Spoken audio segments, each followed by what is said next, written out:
കാലഘട്ടത്തെ നാം വിവേചിച്ചാൽ കഴിഞ്ഞ കാലഘട്ടത്തേക്കാൾ ഉപരിയായി എല്ലാ മേഖലകളിലും ഒരു അരാജകത്വം വാഴുന്ന ഒരു കാലഘട്ടത്തിലേക്ക് നാം എത്തിക്കൊണ്ടിരിക്കുകയാണ്. എങ്ങും അസമാധാനത്തിന്റെ സന്ദേശമാണ് വിളിച്ചറിയിക്കുന്നത്. ഭവനത്തിനകത്ത് സ്വസ്ഥതയില്ല. തലമുറകളുടെ ഇടയിൽ മദ്യത്തിന്റെയും മയക്കുമരുന്നിന്റെയും ഉപയോഗം വർദ്ധിച്ചു വരുന്ന ഒരു കാലഘട്ടത്തിലേക്ക് നാം എത്തിക്കൊണ്ടിരിക്കുകയാണ്. പല മാതാപിതാക്കളോടും സംസാരിച്ചു കഴിഞ്ഞാൽ തലമുറകളുടെ ഭാവിയെക്കുറിച്ച് ഏറെ വ്യാകുലപ്പെടുന്ന മാതാപിതാക്കളെ ഈ സമൂഹത്തിൽ നമുക്ക് കാണുവാൻ സാധിക്കും. എന്നാൽ ചില വർഷങ്ങൾക്ക് മുമ്പ് നാം ചിന്തിച്ച നമ്മുടെ കേരളത്തിന്റെ സ്ഥിതി അതല്ലായിരുന്നു. നാം പാർക്കുന്ന ഈ കൊച്ചു കേരളം എല്ലാ മേഖലകളിലും അഭിവൃദ്ധി പ്രാപിച്ചുകൊണ്ടിരിക്കുന്ന ഒരു സംസ്ഥാനമാണ് നമ്മുടെ കേരളം. സാമൂഹികമായും സാംസ്കാരികമായും ആരോഗ്യപരമായും വിദ്യാഭ്യാസപരമായും ഒക്കെയും ഏതെല്ലാം മേഖലകളുണ്ട് ആ മേഖലകളിലൊക്കെയും നല്ല അഭിവൃദ്ധി പ്രാപിച്ചുകൊണ്ടിരിക്കുന്ന ഒരു സംസ്ഥാനമാണ് നമ്മുടെ കേരളം. അതുകൊണ്ട് തന്നെ ഒരു മലയാളി എന്ന് പറയുന്നതിൽ നമുക്ക് അഭിമാനമുണ്ട്. പ്രത്യേകിച്ച് പ്രകൃതിക്ഷോഭങ്ങൾ പോലുള്ള കാര്യാതകളൊക്കെ നടക്കുമ്പോൾ അവിടെ നമ്മുടെ ഒത്തൊരുമയും നമ്മുടെ ഐക്യതയൊക്കെയും കണ്ടിട്ട് മറ്റ് സംസ്ഥാനങ്ങളൊക്കെയും നല്ല പ്രകീർത്തിക്കുന്ന മറുപടിയാണ് നമുക്ക് ലഭിക്കാറുള്ളത്. എന്നാൽ ഒരു നാണയത്തിന്റെ ഇരുവശം ഉള്ളതുപോലെ ഒരു വശത്ത് നമുക്ക് പ്രശംസിപ്പാനും പുകഴുവാനും അനേക കാര്യാതകൾ ഉണ്ടെങ്കിലും ഒരു മറുവശത്തേക്ക് നോക്കിക്കഴിഞ്ഞാൽ അഭിമാനത്തെക്കാൾ അപമാനം വരുന്ന സംഭവങ്ങളാണ് നമ്മുടെ കേരളത്തിൽ കണ്ടുകൊണ്ടിരിക്കുന്നത്. ഓരോ ദിവസം കഴിയും തോറും കുറ്റകൃത്യങ്ങൾ വർദ്ധിച്ചു വരുന്നു. മോഷ്ടാക്കളുടെ എണ്ണം, പിടിച്ചുപറിക്കാരുടെ എണ്ണം വർദ്ധിക്കുന്നു. പീഡന കേസുകൾ വർദ്ധിക്കുന്നു. കൊലപാതകന്മാരുടെ എണ്ണം വർദ്ധിക്കുന്നു. ഏതൊരു ദിവസവും പത്രവാർത്ത വായിച്ചു കഴിഞ്ഞാൽ കൊലപാതകമില്ലാത്ത ഒരു വാർത്തയില്ല, പീഡനമില്ലാത്ത ഒരു വാർത്തയില്ല. ജയിലറകൾ സന്ദർശിച്ചാൽ അവിടെയൊക്കെ നമുക്ക് കാണുവാൻ സാധിക്കുന്ന ഒരു യാഥാർത്ഥ്യമുണ്ട്. അവിടെ പീഡന കേസിൽ അകപ്പെട്ടവരുടെ എണ്ണം വർദ്ധിച്ചു വരികയാണ്. കഴിഞ്ഞ ദിവസവും പത്തനംതിട്ടയിൽ വളർത്തച്ഛനെ ജീവപര്യന്തത്തിന് വിധിച്ച കേസ് നമുക്ക് കേൾക്കുവാൻ ഇടയായി തീർന്നു. ഈ കുറ്റകൃത്യങ്ങളൊക്കെ വർദ്ധിക്കുന്നതിന്റെ കാരണം എന്തെന്ന് നാം അന്വേഷിച്ചു ചെന്നാൽ അവിടെയൊക്കെ വില്ലനായി നമുക്ക് കാണുന്ന ഒന്നുണ്ട്. അത് മദ്യവും മയക്കുമരുന്നിന്റെ ഉപയോഗമാണ്. കഴിഞ്ഞ നാളുകളൊക്കെ മദ്യത്തിന്റെ ഉപയോഗം അല്പം കുറഞ്ഞിട്ടുണ്ടെങ്കിലും യുവതലമുറയുടെ ഇടയിൽ മയക്കുമരുന്നിന്റെ ഉപയോഗം അനുദിനം വർദ്ധിച്ചുകൊണ്ടിരിക്കുന്നു. പ്രത്യേകിച്ച് നമ്മുടെ കേരളം എന്ന് പറയുന്നത് വിദ്യാഭ്യാസപരമായ സാക്ഷരതയുടെ ഒന്നാം സ്ഥാനം വഹിക്കുന്ന സംസ്ഥാനമാണ്. ക്യാൻസറിന് കൊടുക്കുന്ന വേദന സംഹാരികൾ പോലും ലഹരിക്കായി ഉപയോഗിക്കുന്ന മെഡിക്കൽ വിദ്യാർത്ഥിനികളുടെ എണ്ണം കുറവല്ല. ഒരു സാധാരണ മനുഷ്യനേക്കാൾ ഉപരിയായി ഒരു ലഹരി പദാർത്ഥം ഉപയോഗിച്ചാൽ തന്റെ ബുദ്ധിമണ്ഡലത്തിൽ എങ്ങനെ അത് ബാധിക്കുമെന്നും നാഡീവ്യൂഹങ്ങളിൽ എങ്ങനെ ബാധിക്കുമെന്നും സാധാരണ ഒരു വ്യക്തിക്ക് അറിയാവുന്നതിനേക്കാൾ കൂടുതൽ അറിവ് മെഡിക്കൽ വിദ്യാർത്ഥികൾക്ക് ലഭിക്കും. എന്നാൽ പലരും അതിന് അടിമയാണെന്നുള്ള വാർത്തയാണ് നാം കേട്ടുകൊണ്ടിരിക്കുന്നത്. ഒരു മദ്യഷോപ്പിൽ ചെന്ന് ഒരു കുപ്പി മദ്യം വാങ്ങിയാൽ, അതല്ലെങ്കിൽ ഒരു പാക്കറ്റ് സിഗരറ്റ് വാങ്ങിയാൽ ആ മദ്യത്തിന്റെ കുപ്പിയിൽ ഇങ്ങനെ ലേബലുണ്ട്, മദ്യപാനം ശരീരത്തിന് ഹാനികരമാണ്. ഒരു സിഗരറ്റിന്റെ പാക്കറ്റ് മേടിച്ചാൽ പുകവലി ശരീരത്തിന് ഹാനികരമാണ്. ഇതിന്റെ അർത്ഥം മനസ്സിലാക്കുവാൻ കഴിവില്ലാത്തവരെല്ലാം കേരളീയ ജനങ്ങളാണ്. മദ്യം ഉപയോഗിച്ചാൽ, മയക്കുമരുന്ന് ഉപയോഗിച്ചാൽ, പുകവലി ചെയ്താൽ എന്ത് സംഭവിക്കുമെന്നും അതിന്റെ പരിണതഫലം എന്തെന്നും അറിയാവുന്ന വിദ്യാഭ്യാസമുള്ള കേരളീയരുടെ നടുവിലാണ് ഇന്ന് പൽക്കാലം ഞങ്ങൾ ഈ വചനം ഇവിടെ പ്രസംഗിക്കുന്നത്. വിദ്യാഭ്യാസത്തിന്റെ വേരോട്ടം ചെന്നെത്താത്ത നോർത്ത് ഇന്ത്യയുടെ മണ്ണിലല്ല. അപ്പോൾ വിദ്യാഭ്യാസത്തിന്റെ കുറവല്ല മനുഷ്യൻ മദ്യവും മയക്കുമരുന്ന് ഉപയോഗിക്കുന്നത്. നല്ല സാംസ്കാരിക നേതാക്കന്മാരില്ലാഞ്ഞിട്ടാണോ? അല്ല. ഇതിനെക്കുറിച്ച് പ്രബോധനങ്ങളും കൗൺസിലിംഗ് ക്ലാസുകളും മോട്ടിവേഷൻ ക്ലാസുകളൊക്കെ സ്കൂളുകൾ മുതൽ ആരംഭിക്കുന്നു. പക്ഷേ ഇതൊക്കെ ഉണ്ടായിട്ടും ഇതിലേക്ക് ഉപയോഗിക്കുന്നവരുടെ ഉപയോഗം അത് വർദ്ധിച്ചു വരുന്ന ഒരു കാലഘട്ടത്തിൽ എത്തിയിരിക്കുകയാണ്. ഇവിടെയാണ് നാം ചിന്തിക്കേണ്ടത്, എന്തുകൊണ്ട് ഇങ്ങനെ സംഭവിക്കുന്നു? വിദ്യാഭ്യാസത്തിന്റെ കുറവല്ല, അത് മുമ്പേ പറയാനിടയായി തീർന്നു. നല്ല കുടുംബത്തിൽ ജനിക്കാത്തത് കൊണ്ടല്ല, നല്ല പാരമ്പര്യമില്ലാഞ്ഞിട്ടല്ല, നല്ല പാരമ്പര്യത്തിലും നല്ല കുടുംബ പശ്ചാത്തലമുള്ള കുഞ്ഞുങ്ങൾ പോലും ഇതിന് അടിമയാകുന്ന കാഴ്ചയാണ് നാം കാണുവാനിടയായിത്തീരുന്നത്. അതിന്റെ പേരിൽ ക്രൂരകൃത്യങ്ങൾ വർദ്ധിക്കുന്നു. ഇവിടെ നാം ചിന്തിക്കണം, എന്തുകൊണ്ട് ഇതിങ്ങനെ സംഭവിക്കുന്നു? എന്നെ കേൾക്കുന്ന സഹോദരങ്ങളെ, ഇതൊരു ആത്മീയ വിഷയമാണ്. നിങ്ങൾ ഏത് വിശ്വാസ സംഹിതയിൽ വിശ്വസിക്കുന്ന വ്യക്തിയായിക്കൊള്ളട്ടെ, പക്ഷേ നിങ്ങൾ വിശ്വസിക്കുന്ന ആ മതം പൊതുവായി പറയുന്നൊരു തത്വമുണ്ട്. ഈ പ്രപഞ്ചത്തിൽ ധർമ്മത്തിനെതിരെ പോരാടിക്കൊണ്ടിരിക്കുന്ന അധർമ്മത്തിന്റെ ശക്തി പ്രപഞ്ചത്തിൽ വാഴുന്നുണ്ട്. അതെല്ലാ മതങ്ങളും ഒരുപോലെ പഠിപ്പിക്കുന്ന യാഥാർത്ഥ്യമാണ്.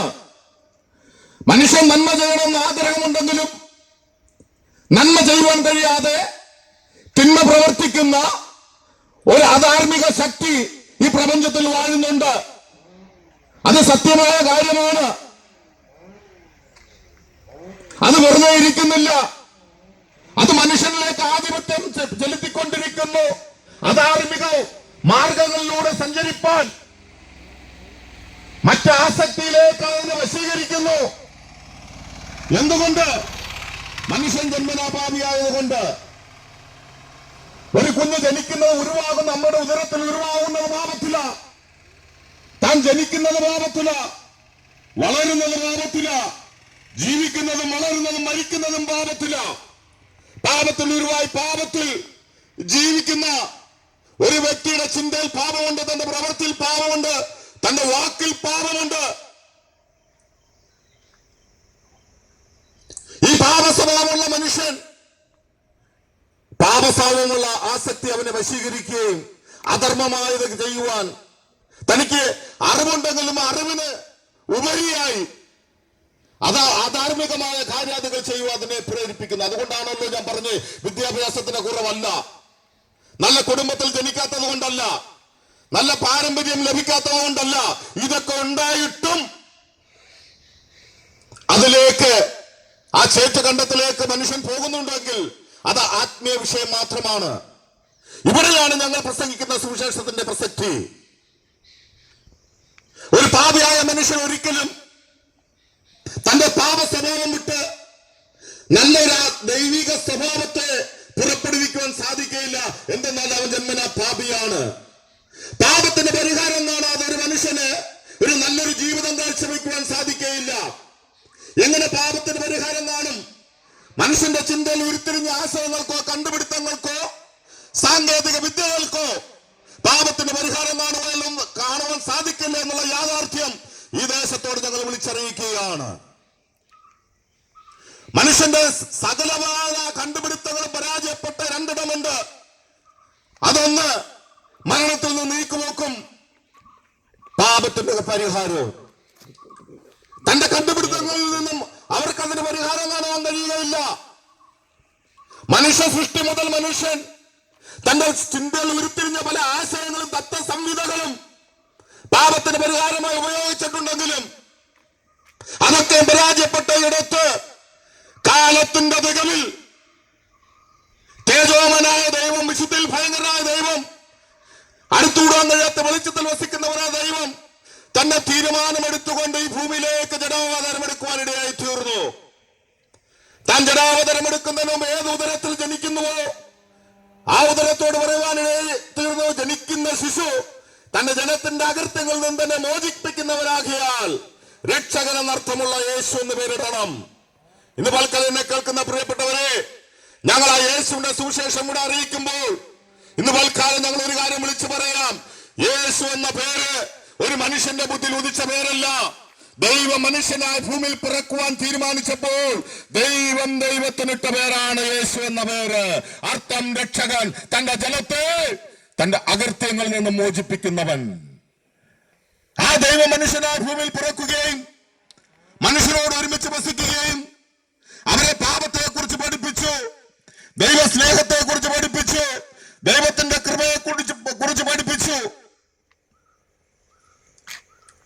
ദൈവം സ്നേഹവാനാണ്, അവൻ പാപത്തെ വെറുക്കുന്നു, പാപികളെ സ്നേഹിക്കുന്നു എന്നുള്ള ആ സത്യവചനം ജനത്തെ പഠിപ്പിക്കാനിടയായി തീർന്നു. മാത്രമല്ല, സത്യം ദൈവമാണെന്ന് മനുഷ്യരെ പഠിപ്പിച്ചു. ഏതെങ്കിലും വ്യക്തിയുടെ ബുദ്ധിയിൽ ഉദിച്ച സാങ്കല്പിക ചിത്രങ്ങൾക്കോ മറ്റു കാര്യങ്ങൾക്കോ ദൈവമാകാൻ സാധിക്കില്ല. അവൻ സർവശക്തനാണ്, അവൻ സർവജാനിയാണ്, സർവവ്യാപിയാണ്, വിശുദ്ധിയിൽ ഭയങ്കരനായ ദൈവമാണ്. അടുത്തൂടാൻ കഴിയാത്ത വെളിച്ചത്തിൽ വസിക്കുന്നവൻ, രാജാതി രാജാവ്, കർത്താതി കർത്താവ്, താൻ മാത്രം അമർത്യതയുള്ളവൻ, മരണമില്ലാത്തവൻ ദൈവം. ആ ദൈവത്തെ കുറിച്ചുള്ള വെളിപ്പാട് മാനവരാശിയെ പഠിപ്പിച്ചു. ദൈവം അമർത്യതയുള്ളവനെന്ന് മാത്രമല്ല, പാപികളെ സ്നേഹിക്കാൻ പഠിപ്പിച്ചു. തങ്ങളെ വെറുക്കുന്നവർക്ക് വേണ്ടി പ്രാർത്ഥിപ്പാനും ശത്രുവിനെ സ്നേഹിപ്പാനും പഠിപ്പിച്ചു. ഒരുവൻ നിങ്ങളുടെ ഒരു കർണത്തടിച്ചാൽ മറുകർണം കാണിപ്പാൻ പഠിപ്പിച്ചു. രണ്ടുള്ളവൻ ഒന്ന് മറ്റുള്ളവർക്ക് കൊടുക്കുവാൻ പഠിപ്പിച്ചു. എന്ത് ദൈവത്തിന്റെ സ്നേഹത്തെ മാനവരാശിയെ മുഴുവൻ പഠിപ്പിച്ചിട്ട് ആ ദൈവവുമായി അടുക്കുവാൻ മനുഷ്യന് കഴിയാതിരുന്ന കാളകൂടത്തെക്കാൾ കഠോരമായ ആ പാപവിഷത്തെ തന്റെ ശരീരത്തിൽ വഹിച്ചുകൊണ്ട് പാപത്തിന്റെ ശമ്പള മരണമെന്ന ദൈവിക പ്രമാണം നിവർത്തിക്കേണ്ടതിന് പാപം ചെയ്ത മനുഷ്യൻ മരിക്കണമെന്നുള്ള ദൈവിക പ്രമാണം നിവർത്തിച്ചുകൊണ്ട് എന്റെയും നിങ്ങളുടെയും പാപത്തെ തന്റെ ശരീരത്തിൽ വഹിച്ചുകൊണ്ട് എന്നേക്കും പരമയാഗമായി തീരുവാനിടയായി തീർന്നു. മനുഷ്യന് ദൈവത്തോട് അടുക്കുവാൻ കഴിയാതിരുന്ന ആ പാപത്തെ യേശു തന്റെ ശരീരത്തിൽ വഹിച്ചുകൊണ്ട് എന്നേക്കും യാഗമായി തീർന്നെന്ന് ഇനി ആ യേശു ക്രിസ്തുവിൽ വിശ്വസിക്കുന്നവർക്ക് പാപത്തിന്റെ ശിക്ഷയെന്ന മരണം വരിക്കേണ്ടി വരികയില്ല. മറിച്ച് അവൻ നിത്യജീവൻ അവകാശികളായി തീരുവാനിടയായി തീരും. അങ്ങനെയെങ്കിൽ ആ യേശു ക്രിസ്തു വിശ്വസിക്കുന്ന വ്യക്തിയുടെ ഹൃദയത്തിലേക്ക് സത്യ വെളിച്ചം ഇറങ്ങി വരും. അവന്റെ ഇരുളടഞ്ഞ ജീവിതം മാറും. അവൻ ചെയ്യുന്ന ഇരുളിന്റെ പ്രവൃത്തികൾ മാറും. അവൻ കോപിക്കുന്നവനാണെങ്കിൽ അവന്റെ കോപം മാറും. അവൻ മദ്യപിക്കുന്നവനാണെങ്കിൽ മദ്യപാനം മാറും. അവൻ പുകവലിക്കുന്നവനാണെങ്കിൽ അവന്റെ പുകവലിയുടെ സ്വഭാവം മാറും. എന്തെന്ന് വിചാരിച്ചാൽ അകത്ത് വെളിച്ചം വന്നത് നിമിത്തം പാപ സ്വഭാവങ്ങൾ വിട്ടൊഴിഞ്ഞിട്ട് ആ വ്യക്തി ദൈവ സ്വഭാവത്തെ പ്രകടമാക്കുവാനിടയായി തീരും. ഞങ്ങളെ കേൾക്കുന്ന പ്രിയപ്പെട്ടവരെ, ഈ സന്ദേശം അറിയിക്കുന്ന ഞങ്ങൾ ഒരു കാലത്ത് ഈ പാപകൂപത്തിൽ ജീവിച്ചവരാണ്. എന്നാൽ ഈ സന്ദേശം ഞങ്ങളുടെ ജീവിതത്തിൽ കേൾക്കുവാനിടയായി ആ കേട്ട സന്ദേശത്തിന്റെ മുന്നിൽ ഞങ്ങളെ തന്നെ സമർപ്പിച്ചു. സമാധാനമില്ലാതെ, ആശ്വാസമില്ലാതെ, രോഗത്തിലും ഭാരത്തിലും അകപ്പെട്ട് കുടുംബക്കാരാൽ വെറുത്തപ്പെട്ട ജീവിതം നയിച്ചിരുന്ന ഞങ്ങൾക്ക് ഒരു കാലത്ത് ഈ സന്ദേശം കേൾക്കുവാനിടയായി തീർന്നു. സകല മാനവരാശിയെ മാറ്റിമറിക്കുന്ന സന്ദേശം, അനേക നരഭോജികളെ മനുഷ്യ സ്നേഹികളാക്കി തീർത്ത ഈ സന്ദേശം, അനേക കുറ്റവാളികളെ ഇതിന്റെ പ്രചാരകന്മാരാക്കി തീർത്ത ഈ സുവിശേഷ സന്ദേശം എന്തെന്നറിയാമോ? ഈ സന്ദേശത്തിന് മാത്രം രൂപാന്തരപ്പെടുത്തുവാൻ കാര്യമായത് ഇത് മനുഷ്യന്റെ ബുദ്ധിയിൽ ഉദിച്ച സന്ദേശമല്ല, ഇതിന്റെ ഉറവിടം അങ്ങ് സ്വർഗമാ. അത് അഖിലേണ്ടത്തിന്റെ സൃഷ്ടികർത്താവായ ദൈവത്തിൽ നിന്ന് ഉത്ഭവിച്ചു വന്ന സന്ദേശമാകിയാൽ അത് മനുഷ്യനെ ഇന്ന് പൽക്കാലം രൂപാന്തരപ്പെടുത്തിക്കൊണ്ടിരിക്കുന്നു. ആകയാൽ ഞങ്ങളെ രൂപാന്തരപ്പെടുത്തി ഇങ്ങനെയുള്ള പ്രദേശങ്ങളിൽ ഈ സത്യദൈവത്തെ കുറിച്ച് വിളിച്ചറിയിക്കുവാൻ ഞങ്ങളെ പ്രേരിപ്പിക്കുന്ന ഘടകം എന്തെന്നറിയാമോ?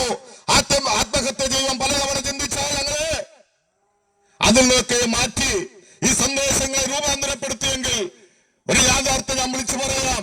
ഇത് ഏതെങ്കിലും വ്യക്തിയുടെ വായിൽ നിന്ന അല്ലെങ്കിൽ ഏതൊക്കെ പുസ്തകത്തിൽ നിന്ന് കോപ്പി അടിച്ചതല്ല. സ്വന്തം ജീവിതത്തിൽ അനുഭവിച്ച സത്യത്തെ വിളിച്ചു പറയുന്നു. ഞങ്ങളെ രക്ഷിച്ച യേശു നിങ്ങളെയും രക്ഷിക്കും.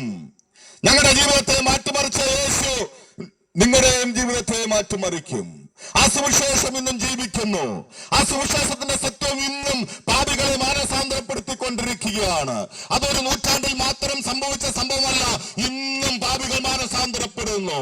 മനുഷ്യരാൽ വെറുക്കപ്പെട്ടവർ, ആത്മഹത്യക്കാർ ചിന്തിച്ചവരെ പോലും അലലെ രൂപാന്തരപ്പെടുത്തിക്കൊണ്ട് ഇതിന്റെ പ്രചാരകന്മാരാക്കി മാറ്റുവാൻ തക്കവണ്ണം ഈ സന്ദേശം ലോകമെമ്പാടും അതിന്റെ ശക്തിയാൽ വ്യാപരിച്ചു കൊണ്ടിരിക്കുന്നു. ആ സന്ദേശമാണ് ഹല്ലേലൂയ ഈ ദേശത്ത് ഞങ്ങൾ വിളിച്ചറിയിക്കുന്നത്. നിങ്ങൾ ഏത് വിഷയത്തിൽ ഭാരപ്പെടുന്നവരായിക്കൊള്ളട്ടെ, നിങ്ങളെ സ്നേഹിക്കുവാൻ ആരുമില്ലയോ? നിങ്ങൾ ഭാരപ്പെടേണ്ട സഹോദര സഹോദരി, പ്രിയ മാതാവേ പിതാവേ, നിങ്ങളുടെ ദാമ്പത്യ ജീവിതം തകർച്ചയിലാണോ? നിങ്ങൾ ഭാരപ്പെടേണ്ട. നിങ്ങളുടെ ജീവിതത്തെ മാറ്റിമറിക്കുവാൻ ഒരു ദൈവമുണ്ട്. ആ ദൈവം നിങ്ങളെ സ്നേഹിക്കുന്നു. നിങ്ങളുടെ കുറവുകളെ തീർത്ത് നിങ്ങളെ രക്ഷിപ്പാൻ ആ യേശുക്രിസ്തുവിന്റെ രക്തം സകല പാപങ്ങളെ പോക്കി ശുദ്ധീകരിപ്പാൻ അത് മതിയായവെന്ന് ഞങ്ങൾ വിളിച്ചു പറയുകയാണ്. ഇന്ന് പൽക്കാലം ആ സുവിശേഷത്തിന്റെ മുന്നിൽ നിങ്ങളെ തന്നെ ഒന്ന് മുട്ടുമടക്കുവാൻ ഇടയായി തീരുമോ? ആ സുവിശേഷത്തിന്റെ മുന്നിൽ നിങ്ങളുടെ തലകളെ വണക്കുവാൻ ഇടയായി തീരുമോ? നിങ്ങളുടെ പാപ സ്വഭാവത്തെ നീക്കി ദിവ്യ സ്വഭാവത്തിന്റെ പങ്കാളികളാകുവാൻ ഈ ദൈവത്തിന്റെ വചനം ഇടയാക്കുവാൻ ഇടയായി തീരും.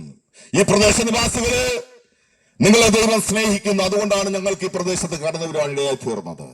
ആ ദൈവ സ്നേഹത്തെ അവഗണിച്ചുകൊണ്ട് മുന്നേറുവാൻ ഒരു നിമിഷം പോലും നിങ്ങൾ നിങ്ങളെ വിട്ടുകൊടുക്കരുത്. ഇന്ന് പൽക്കാല സന്ദേശത്തിന്റെ മുന്നിൽ നിങ്ങളെ ഏൽപ്പിച്ചാട്ടെ. നിങ്ങളുടെ ഏത് വിഷയമായിക്കൊള്ളട്ടെ, ഈ ഭൂമിയിൽ അതിന് മാത്രം പരിഹാരമല്ല, നിത്യജീവൻ. പാപത്തിന്റെ ശമ്പളം മരണമാണ്. പാപം ചെയ്ത ദേഹം മരിക്കണം. അവന് വിധിച്ചിരിക്കുന്നത് നിത്യ നരകമാണ്. തീയും ഗന്ധവും കത്തുന്ന ആ നരകത്തിലേക്ക് പതിക്കപ്പെടേണ്ട നമുക്ക് അതിലേക്ക് പതിക്കാതെ നിത്യജീവൻ നൽകി നമ്മളെ രക്ഷിപ്പാൻ കഴിവാനുള്ള ഒരുവൻ ഈ ദേശത്ത് എഴുന്നള്ളി വന്നിട്ടുണ്ട്. അവന്റെ പേരാണ് നസറനായ യേശു. ആ ദൈവത്തിന് വേണ്ടി നിങ്ങളുടെ ഹൃദയത്തെ ഒന്ന് തുറക്കാമോ? ഹൃദയത്തിന്റെ വാതിൽ ഒന്ന് തുറക്കാമോ? ആ സത്യ ദൈവം വെളിച്ചമായി നിങ്ങളുടെ ഹൃദയത്തിലേക്ക് ഒന്ന് വരട്ടെ. ദൈവമേ, ഞാനൊരു പാപിയായ മനുഷ്യനാണ്. ഞാൻ ജനിച്ചത് പാപത്തിലാണ്. ഞാൻ പാപത്തിൽ ജീവിക്കുന്നു. ഈ പാപത്തിന്റെ ഭരണഫലം എന്റെ കുടുംബത്തെ അടക്കിവാഴുന്നു. എന്നെ ഇതിൽ നിന്ന് രക്ഷിക്കണമേ. ഒന്ന് ഏൽപ്പിച്ചു കൊടുക്കാമോ? ഞങ്ങൾ നിങ്ങൾക്ക് വേണ്ടി പ്രാർത്ഥിക്കാൻ പോവുകയാണ്. നിങ്ങൾ ഏത് വിഭാഗത്തിൽപ്പെട്ടവരാണെന്ന് ദൈവം നോക്കുന്നില്ല. നിങ്ങൾ ഏത് വിഭാഗത്തിൽപ്പെട്ടവരായിക്കൊള്ളട്ടെ, യേശുക്രിസ്തു യാഗമായി തീർന്നത് സകല മാനവരാശിക്കും വേണ്ടിയാ. ഏതെങ്കിലും ഒരു മതത്തിനോ ഒരു വിഭാഗത്തിനോ വേണ്ടി യാഗമായി തീർന്നവനല്ല യേശുക്രിസ്തു, സകല മാനവരാശിക്കും വേണ്ടി. ആകയാലാണ് അതുകൊണ്ട് ഞങ്ങളുടെ കൂട്ടത്തിൽ വന്ന നിങ്ങൾക്ക് കൂട്ടത്തിൽ ഷിഹാബിനെ കാണാം,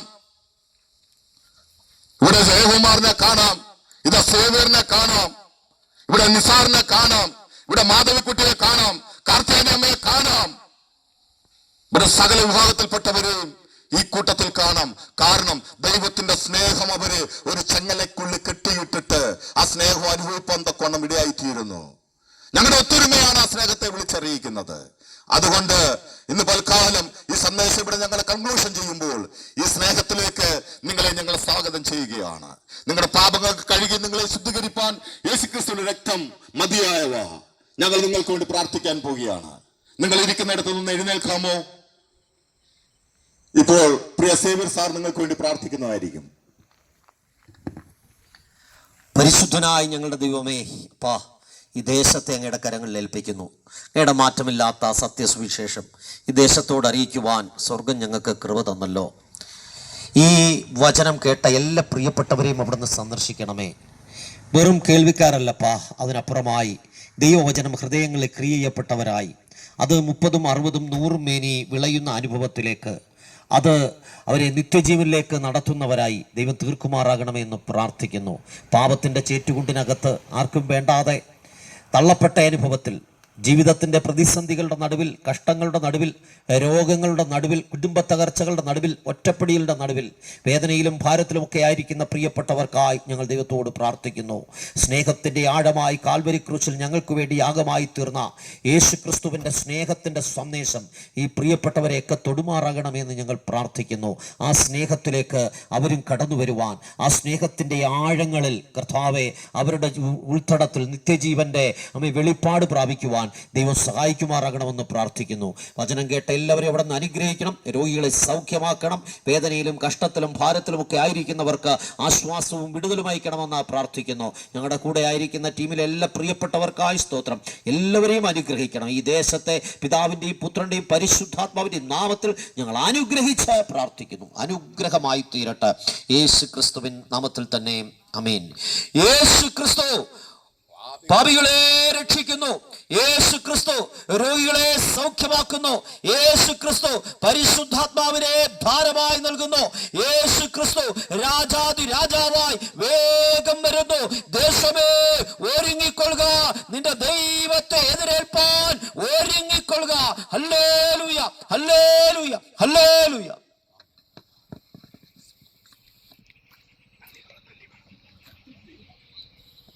ഇത്രയും നേരം ഞങ്ങളെ ശ്രമിച്ച പ്രബുദ്ധരായ എല്ലാ ദേശനിവാസികളോടുമുള്ള ഞങ്ങളുടെ നന്ദി അറിയിക്കുന്നു. പുനലൂർ ഗോസ്പിൽ ടീമിൻ്റെ പേരിൽ പ്രിയ ഷിഹാബുദ്ദീൻ ബ്രദറിൻ്റെ നേതൃത്വം നടത്തപ്പെടുന്ന ഈ ടീമിൻ്റെ പേരിലുള്ള എല്ലാവിധമായ നന്ദിയും രേഖപ്പെടുത്തുന്നു. ദൈവം എല്ലാവരെയും സഹായിക്കട്ടെ.